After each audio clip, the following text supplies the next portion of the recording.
Bonjour, bienvenue à la conférence sur les femmes criminalisées et victimisées. Je recommence. Victimisées et criminalisées. Aujourd'hui, on va parler des enjeux de la prison pour la population des femmes. Je m'appelle Alexis Marcoux-Rouleau. Qui je suis, en fait, j'ai été dans vos souliers il n'y a pas si longtemps que ça. J'ai fait mon certificat en criminologie, puis par la suite, j'ai transféré au bac en criminaux. Puis maintenant, je suis au doctorat, toujours à l'école de criminologie. En fait, j'ai fait ma thèse sur les loisirs en prison pour femmes. Donc, c'est dans ce contexte-là que j'étudie cette population-là, puis c'est avec ce bagage-là que je vous parle aujourd'hui. Je voulais vous demander ce que vous savez sur les femmes victimisées et criminalisées, mais en fait, vu le format, je vais présumer que certaines personnes ont suivi des cours sur la prison et d'autres non, puis que certaines personnes ont suivi des cours sur les femmes judiciarisées et d'autres non. Fait que je vais essayer de garder ça, toujours expliquer ce que j'essaie de dire là, dans le fond. Là. Donc, avant de commencer vraiment puis d'entrer dans le vif de la matière, j'aurais deux notes importantes. En premier, je vais faire un avertissement de contenu. Donc, on va parler de beaucoup de types de victimisation, mais en particulier de violences sexuelles. Donc, je voulais d'abord vous prévenir puis aussi dire que euh, si, si c'est un déclencheur pour vous, il n'y a vraiment aucun problème à ce que vous quittiez le Zoom ou que vous l'éteigniez ou vous alliez faire peu importe, prendre une marche dans votre appart ou n'importe quoi. Là, comme je me sentirais vraiment pas. Je sais pas comment dire ça. Je me sentirais pas atteint si vous faites ça. Là. Pour moi, c'est important que vous preniez soin de votre santé mentale. Donc, je vais au contraire être content si vous êtes capable de vous protéger. Donc, je vais vous avertir avant d'en parler plus en profondeur. Il n'y aura pas de détails, mais il va quand même être question de choses pas vraiment cool, pas vraiment le fun. Donc, ça, c'est le premier truc. Le deuxième truc, c'est que vous allez peut-être remarquer quelque chose au niveau de mon langage. En fait, je ne dis jamais la victime ou la criminelle ou la détenue. Je dis toujours la personne victimisée ou la femme victimisée, criminalisée, incarcérée. Dans le fond, j'utilise ça comme adjectif, victime, criminel, détenu, etc. Parce que je considère que les gens sont toujours plus que leurs actions ou les choses qu'ils et elles ont subies. Puis je trouve ça déshumanisant. Donc, de juste dire la victime ou la criminelle ou la détenue. Surtout que par rapport à la victimisation, il y a beaucoup de gens qui n'aiment pas être décrits comme étant ça ou que ça, une victime ou une survivante ou quoi que ce soit. Donc, c'est pour ça que je l'utilise comme adjectif. Puis la même chose pour quand on se retrouve en prison, c'est vraiment déshumanisant de se faire traiter comme une simple étiquette à cause de choses qu'on a fait par le passé. Donc, en tout cas, c'est ça mon petit avertissement aujourd'hui. C'est pas un avertissement. Ma précision, en fait. Donc, juste garder ça en tête. C'est pour ça que ça se peut que je me bêche dans mes mots juste parce que je dis la personne victimisée, puis des fois, il faut que j'y pense. Bref. Euh, Par la suite, en fait, de quoi on va parler vraiment concrètement aujourd'hui? On va parler de certaines petites statistiques, puis ensuite, je vais vous présenter un enjeu concret avec un petit court vidéo de 1 minute. Après ça, on va parler d'explication et d'enjeux. Donc, qu'est-ce qui peut expliquer ce lien-là entre victimisation et criminalisation chez les femmes? Puis on va parler d'enjeux pour l'intervention notamment. Puis ça va être des explications à la fois individuelles et structurelles. Donc voilà. Maintenant, quelques petites statistiques sur les femmes en prison au Québec, juste pour savoir un peu de quoi on parle. Je présente des statistiques sur les femmes en prison au Québec parce que c'est cette population-là que j'étudie. Donc, simplement pour préciser, les prisons dans le système québécois, c'est pour les gens soit qui ont une sentence plus courte que 2 ans ou pour les gens qui attendent leur procès. Donc, les femmes, c'est environ 72% des femmes qui n'ont pas encore une sentence, mais qui sont quotidiennement en prison. Donc, puis le reste ont leur sentence qui est plus courte que 2 ans. Donc, déjà, savoir ça, c'est important. Au niveau de la population en prison au Québec, en fait, ça, c'est les statistiques les plus récentes que j'ai trouvées. Les hommes, c'est environ 90% des gens qui sont en prison au Québec. Les femmes, en tous, elles sont 10% de la population. Puis parmi elles, un autre 10%, c'est les femmes autochtones. Donc, c'est comme si les femmes autochtones, c'est 1% de toute la population en prison. C'est 10% de 10%. En tout cas, je vous laisse figurer le calcul. Puis parmi les femmes autochtones, 58% sont des femmes inuites. Donc, c'est important de savoir ça d'abord parce que en général, les femmes sont 5 fois moins présentes en prison que dans la population générale. Fait que les femmes, en moyenne au Québec, c'est 50% de la population, mais seulement 10% en prison. Donc, elles sont 5 fois sous-représentées, en guillemets. À moins d'être autochtone. Si tu es une femme autochtone, t'es 5, il y a je suis comme pas capable d'expliquer des chiffres, là. Veuillez m'excuser. Il y a environ 2% de personnes dans la population générale qui sont des femmes autochtones, mais elles sont 10% en prison. Ça veut dire que leur poids démographique en prison, c'est 5 fois plus que dans la population générale. Puis, en plus, en l'espace de 9 ans seulement, leur poids démographique en prison aux femmes autochtones a triplé. Puis ça veut dire qu'au moment des statistiques dans cette diapo, là, en 2015-2016, il y avait 2 fois plus de femmes autochtones en prison que d'hommes autochtones en prison. Ça veut dire que les femmes autochtones, en plus d'être surreprésentées par rapport aux femmes, elles sont aussi surreprésentées par rapport aux hommes autochtones. Donc, certaines autres petites statistiques, là, essayez pas de noter les chiffres, là, faites juste retenir les choses que je souligne. Les femmes en prison sont beaucoup plus souvent mères. Elles ont en général moins de stabilité d'emploi que les hommes, même si elles sont plus éduquées. Donc, les statistiques ici, c'est par rapport à si leur revenu vient d'un emploi ou de l'aide de dernier recours, comme l'aide sociale ou l'assurance chômage. Puis aussi, si elles avaient un emploi rémunéré au moment de l'infraction pour lequel elles sont détenues. Donc, c'est moins du quart des femmes en prison qui avaient un emploi rémunéré avant d'être détenues comparé aux hommes qui sont un petit peu plus proches de la moitié. Donc, il y a ça. Puis ensuite, vous ne voyez pas avec les sous-titres, mais en fait, il y a beaucoup plus de femmes qui ont des problèmes de santé physique et mentale en prison par rapport aux hommes. Puis 2 fois plus de femmes ont des attitudes suicidaires que les hommes.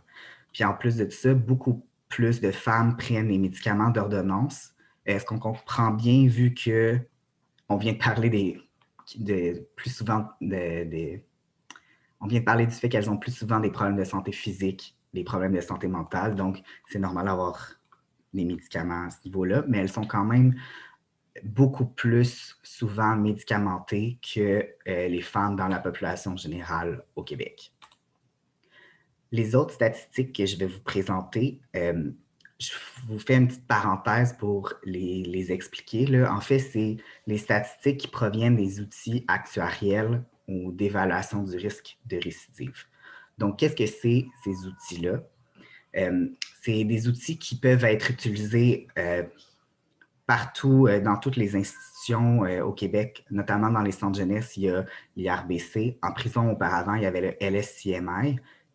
Puis c'est ça qui est utilisé dans les statistiques que je vais vous présenter. Puis maintenant, c'est le RBAC-PCQ. Donc, ces outils-là, ça fonctionne selon 3 principes.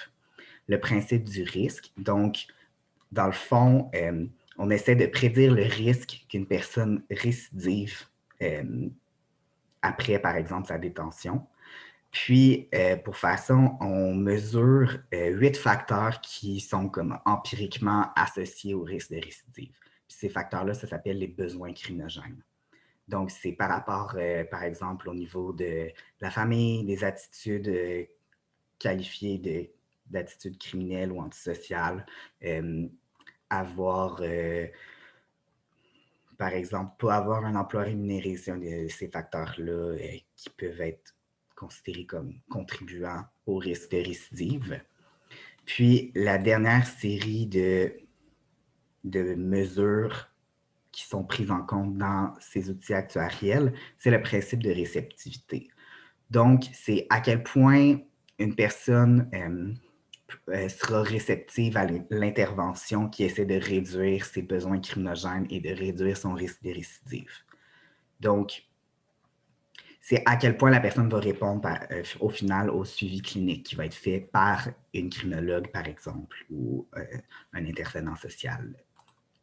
Donc, ce tableau-ci, c'est, comme je le disais, c'est créé à partir de statistiques qui viennent de l'outil RBR. Donc, c'est pour ça que dans la catégorie en haut, c'est les besoins criminogènes, puis en dessous, c'est réceptivité à l'intervention. Fait que je voulais juste préciser ça, puis on va en reparler aussi tantôt. Donc, les femmes, ce qu'on voit ici, c'est qu'elles ont plus souvent que les hommes des besoins criminogènes moyens ou élevés au niveau de la famille ou du couple. Ça veut dire que une des choses qui est considérée comme contribuant au risque de récidive des femmes, c'est des problèmes dans leur famille ou dans leur couple. Puis ça, c'est plus souvent un problème, ou c'est un problème pour plus de femmes que d'hommes en général.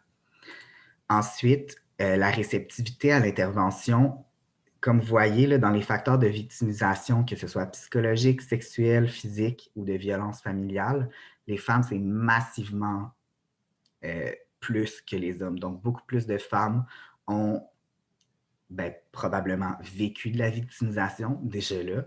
Puis, deuxièmement, sont considérées comme moins réceptives à l'intervention vu ces trajectoires de victimisation-là. Donc, comme vous voyez, la victimisation psychologique, il y a 3 fois plus de femmes que d'hommes, 3 fois plus de femmes que d'hommes qui ont des problèmes au niveau de la victimisation sexuelle, plus que 2 fois plus pour la victimisation physique, puis 1 fois et demie plus pour la violence familiale. Ensuite, au niveau des choses plus santé mentale, là, donc idéation, comportement suicidaire, dépression, problème d'estime de soi, puis problème de santé physique, ça aussi, les femmes, il y en a beaucoup plus par rapport aux hommes qui sont considérés comme moins réceptifs à l'intervention vu ces enjeux-là. Puis enfin, préoccupation parentale. Comme on l'a dit tantôt, il y a plus de femmes que d'hommes qui ont une personne à charge, donc qui sont parents. Mais donc, c'est normal qu'il y en ait plus qui soient préoccupés par le fait d'avoir des enfants que les hommes. Donc, dans ce cas-ci, c'est le double. Donc, ça, c'était pour les petites statistiques. Ensuite, on va parler d'un enjeu. Donc, c'est là qu'on va donner un exemple d'enjeu par rapport aux victimisations sexuelles. Donc, pour les gens qui voulaient peut-être se retirer, ce serait le moment. C'est une vidéo de moins qu'1 minute. Donc, je vais vous montrer ça.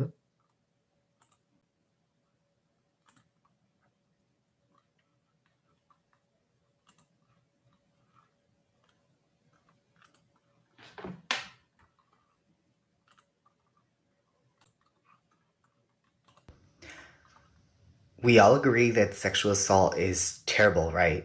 No matter the circumstances. Get this. Most women who are incarcerated have been sexually assaulted at least once in their life. And get this, almost every day, they'll be strip searched in prison. A strip search involves forcibly removing all your clothes in circumstances where you can't say no under threat of punishment. Women interviewed in this study all described feeling sexually violated during strip searches, even those who'd never been assaulted before incarceration. They'd been strip searched hundreds of times over their stay in prison. It didn't get better over time. The author argues that states and governments inflict sexual assault by having strip searches in prison, and that these should be abolished entirely. Of almost 19,000 strip searches conducted in 2001 in an Australian prison, pardon. Je vais revenir à mon petit PowerPoint.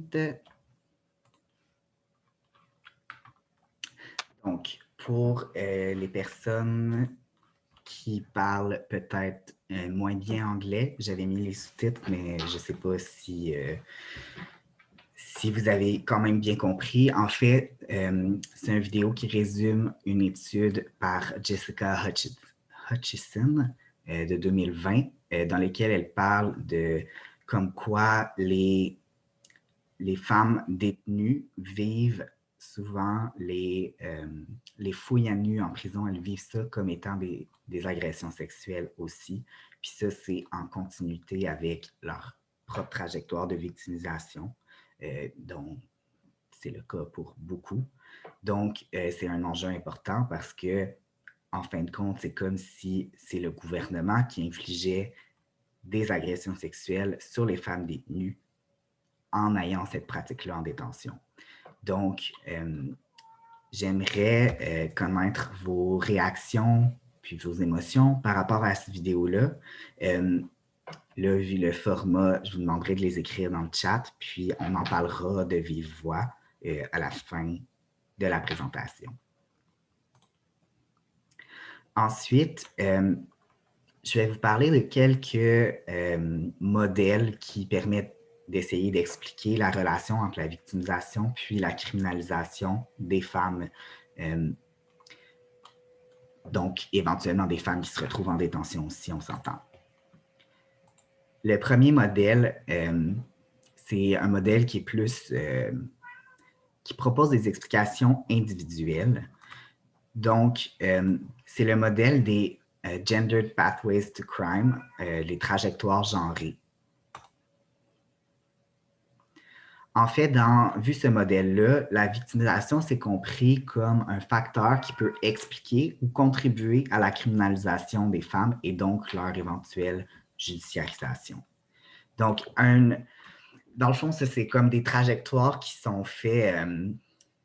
Je ne sais pas si vous avez vu la criminologie du Life Course ou la criminologie des trajectoires avec la désistance, mais en tout cas, c'est comme un peu le même genre de modèle.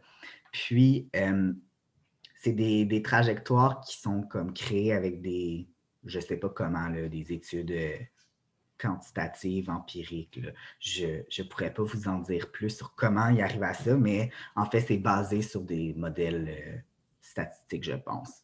Donc, une de ces explications-là qui essaie de comprendre en quoi les femmes victimisées sont par la suite criminalisées, c'est celui des dysfonctions relationnelles qui amènent, qui augmentent le risque de vivre une victimisation en tant qu'adulte, en tant que femme adulte. Donc, la femme, après ça, qui se retrouve, ben là, ce sera de la violence conjugale, par exemple. Ensuite, elle a plus de chances d'avoir des problèmes de santé mentale et de consommer. Et ça peut amener aussi des crimes d'autodéfense par rapport à son conjoint ou sa conjointe qui est violent ou violente. Une autre des trajectoires, c'est vivre des abus dans l'enfance et ensuite avoir des problèmes de santé mentale et de toxicomanie qui amènent une criminalisation. Une autre trajectoire type, c'est de vivre des victimisations, puis après ça, se retrouver à avoir des problèmes de consommation et se retrouver en situation d'itinérance, justement, par exemple, parce que sa vie s'effondre, puis la personne doit se retrouve dans la rue, en fait, et commet des crimes de survie. Et la dernière trajectoire type, c'est de vivre une victimisation chronique, donc tout au long de sa vie, dès l'enfance, puis ensuite dans l'âge adulte, puis après ça, avoir des problèmes de consommation et aussi beaucoup d'hostilité. Donc ça peut augmenter le risque de commettre des crimes violents et donc se retrouver judiciarisé puis en prison. Donc, cette perspective-là sur les trajectoires genrées premièrement, c'est super populaire en criminologie qui essaie de tenir compte des réalités et des besoins des femmes. Puis, ça a été beaucoup travaillé au niveau de comment faire de l'intervention qui tient compte de trajectoires genrées. Donc ça s'appelle l'approche sensible au genre, en fait. C'est ça qui est utilisé dans le système canadien fédéral, là, puis aussi dans le système provincial au Québec. L'approche sensible au genre, dans le fond, ça, en anglais, ça s'appelle gender responsive ou gender sensitive. Puis en fait, ça offre des services puis des programmes qui se disent adaptés aux besoins et réalités des femmes incarcérées. Donc, par exemple, c'est d'offrir en détention des services qui font de l'accompagnement vu les victimisations sexuelles vécues. Proposer des services soit en toxicomanie ou bien avoir, par exemple, alcoolique anonyme en prison. Avoir des services spécifiques en santé mentale. Puis, l'approche sensible au genre, elle propose pas juste des programmes, mais aussi ça peut être des loisirs qui sont supposés répondre aux intérêts des femmes. Donc, ça peut être d'offrir des loisirs stéréotypiquement féminins qu'on peut appeler, par exemple, je sais pas, du tricot, du bricolage, par exemple. Il y a certains enjeux avec l'approche sensible au genre. Donc, ça, c'est plus des gens qui ont une approche sociologique qui ont critiqué l'approche sensible au genre. Donc, en fait, c'est parce que l'approche sensible au genre, c'est très en lien avec le modèle RBR dont on a parlé, le risque, besoin, réceptivité. Puis le problème avec ça, c'est que la victimisation, c'est comme si elle est considérée comme augmentant le risque de récidive. Donc, c'est comme si les femmes se retrouvent pénalisées d'avoir été victimisées complètement contre leur gré, on s'entend, là. Puis, c'est considéré comme si elles étaient plus à risque d'échec, mettons, en sortant de prison parce qu'elles ont été victimisées et risquent d'être revictimisées, par exemple. Donc, ça, c'est comme malaisant de dire à quelqu'un, par exemple, tu ne peux pas sortir de prison parce que tu es considéré à moyen ou haut risque de récidive parce que tu as vécu quelque chose qui est vraiment pas de ta faute. Donc, en fait, c'est critiquer cette approche-là justement parce que certaines autrices plus critiques vont dire que ça essaie de contrôler les femmes mauvaises ou jugées folles. Donc, les femmes qui, par exemple, ont des gros problèmes de santé mentale ou de toxicomanie, vu, par exemple, toutes les victimisations qu'elles ont vécues. Donc, c'est beaucoup critiqué à ce niveau-là. Ensuite, il y a aussi une autre critique par rapport à l'approche sensible au genre, puis la perspective des trajectoires genrées, c'est que ça voit les femmes comme si elles étaient des victimes des circonstances. Donc, comme si toutes les...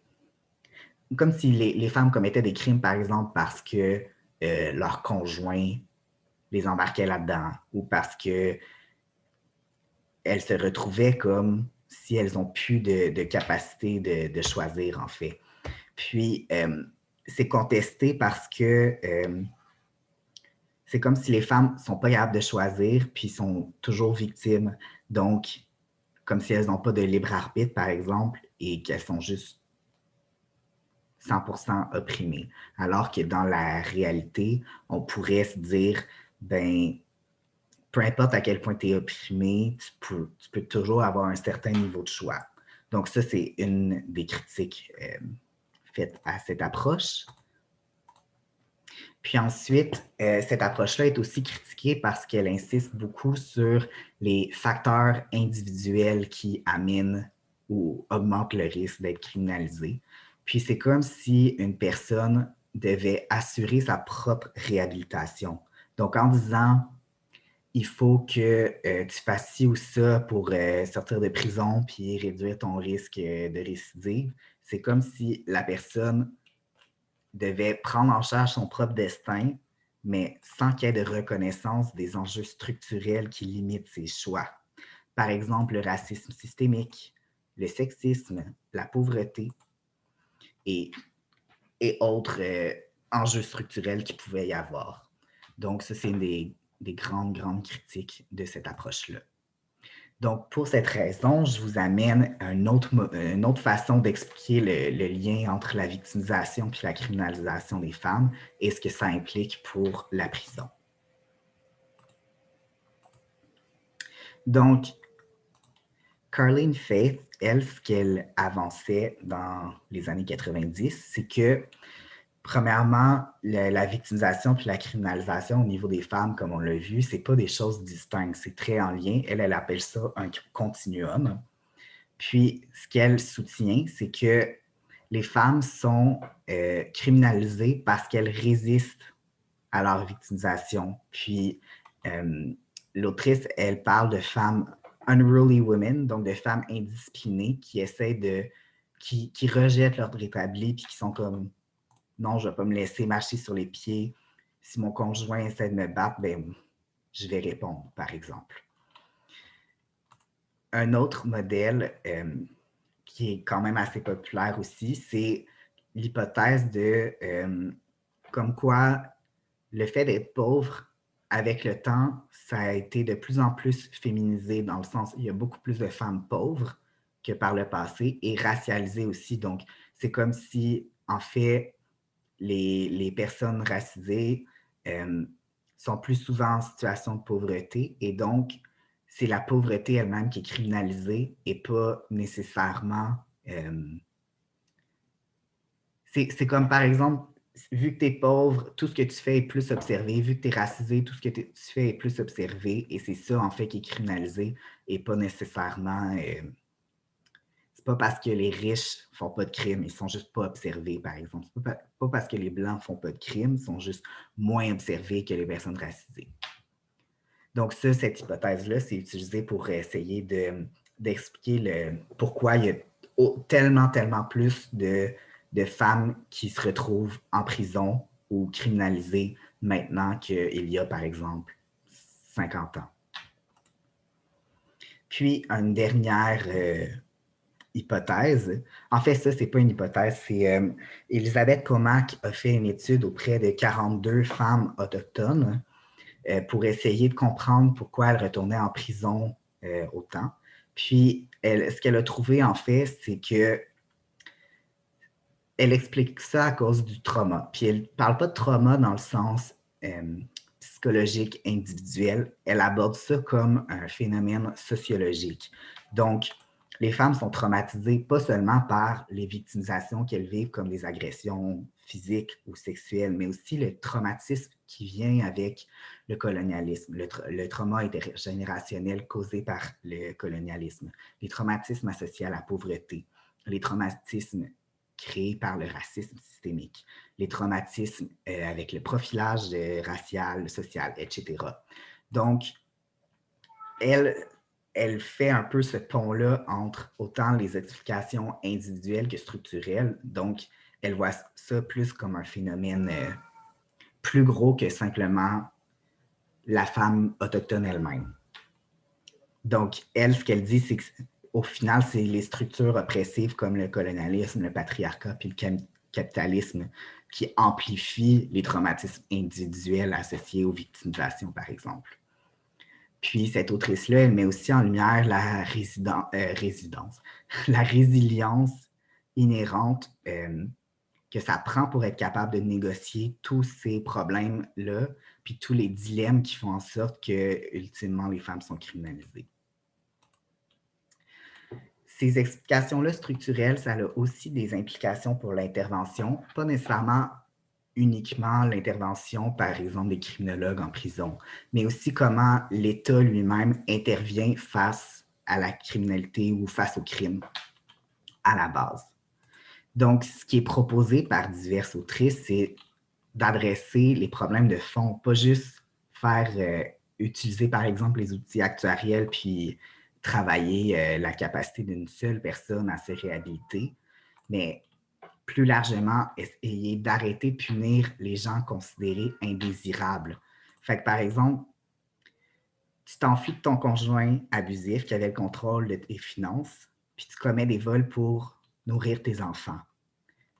Te punir pour ça ne sert pas à grand-chose, ça ne résout pas le problème de fond. Puis pareil pour, tu as vécu plein d'agressions sexuelles, puis tu consommes de la drogue pour engourdir la douleur que ça crée. C'est pas de te mettre en prison qui résout ça. Puis peut-être que ça vaudrait la peine de traiter ça comme enjeu de santé publique et non comme enjeu criminologique. Une autre des solutions proposées, c'est de prévenir la criminalisation et la victimisation aussi, parce que ça va très main dans la main, en investissant dans les services sociaux, en investissant dans le logement, en investissant dans l'éducation. Donc, d'aller en amont au lieu de répondre en aval. Je ne sais pas si je l'ai dit dans le bon sens. En tout cas, avant qu'il y ait victimisation et criminalisation, avoir des ressources sociales qui peuvent réduire les chances que ça se rende à ça. Puis enfin, démanteler les structures oppressives. Donc ça, c'est une des grandes recommandations pour faire face à des enjeux structurels. Donc, démanteler le patriarcat puis la culture du viol qui peuvent expliquer aussi au taux de victimisation des femmes par rapport aux hommes.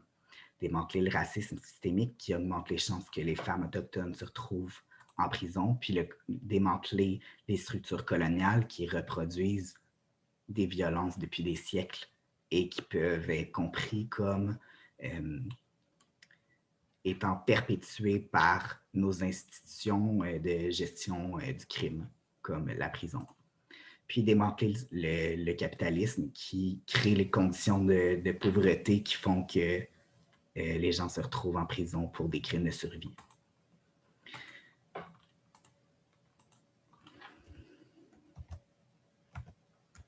Donc, pour conclure, il faut prendre en compte la victimisation pour comprendre le vécu des femmes criminalisées et pour comprendre leurs expériences en prison, comme on a parlé tantôt avec les fouilles à nu. Puis, peu importe comment on décide d'expliquer le lien entre victimisation et criminalisation, qu'on choisisse des facteurs plus individuels ou structurels ou les deux, ça va avoir des répercussions importantes sur la façon dont on pense notre réaction sociale au crime, puis notre façon d'intervenir. Donc, que ce soit par les outils RBR et l'intervention dite sensible au genre, ou si c'est plus gros comme démanteler les structures oppressives. Donc, ça fait le tour de cette présentation. J'aimerais entendre vos questions ou commentaires. Vous pourrez soit les écrire dans le chat ou les poser de vive voix. Mais si c'est écrit dans le chat, il va falloir que quelqu'un me les lise. Merci.